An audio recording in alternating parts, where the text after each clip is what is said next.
विकास कामं करताना कुणी खंडणी मागता कामा नये, अन्यथा मकोका लावायला मागे पुढे पाहणार नाही. बीड दौऱ्यात पालकमंत्री अजितदादांचा सज्जड दम.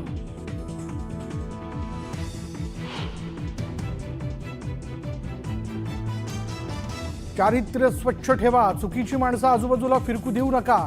डीपीडीसीच्या बैठकी अगोदर पालकमंत्री अजित पवारांकडून शहाणपणाचा धडा.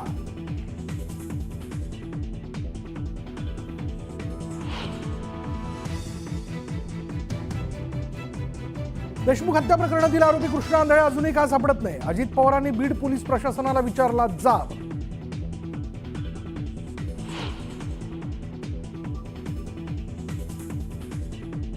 निकालानंतर महाराष्ट्रात इतका सन्नाटा कधीच नव्हता. निवडून आलेल्यांनाही निकालावर शंका.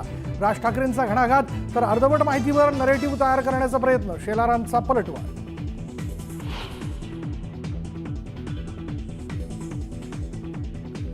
विधानसभेत अजित पवारांना 42 जागा हे आश्चर्यच. राज ठाकरेंचा टोला तर 1.5 महिन्यानं शॉक बसलेल्या राज ठाकरेंनी दादांसारखं पहाटे उठून काम करावं. मिटकरींचा पलटवार.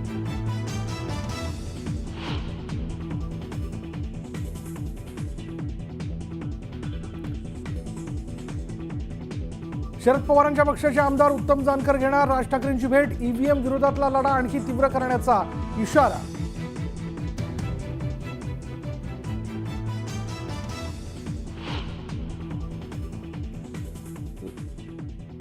लग्नात भेटल्यामुळे पक्ष जवळ येतात हा भाबडा विचार. उद्धव ठाकरे आणि चंद्रकांत पाटलांच्या भेटीमुळे युतीच्या चर्चांवर फडणवीसांचा थेट हल्लाबोल.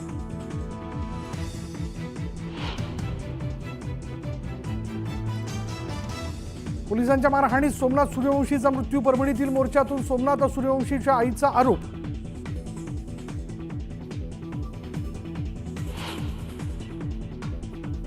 पुण्यात पाहण्यासाठी शिवसेना उभाटा कार्यकर्त्यांचा हंडा मोर्चा.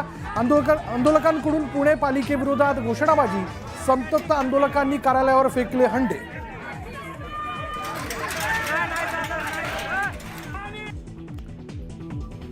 बुलढाण्यातल्या शेगाव तालुक्यात केस गळती झालेल्या दृष्टी कमी झाल्याचा दावा.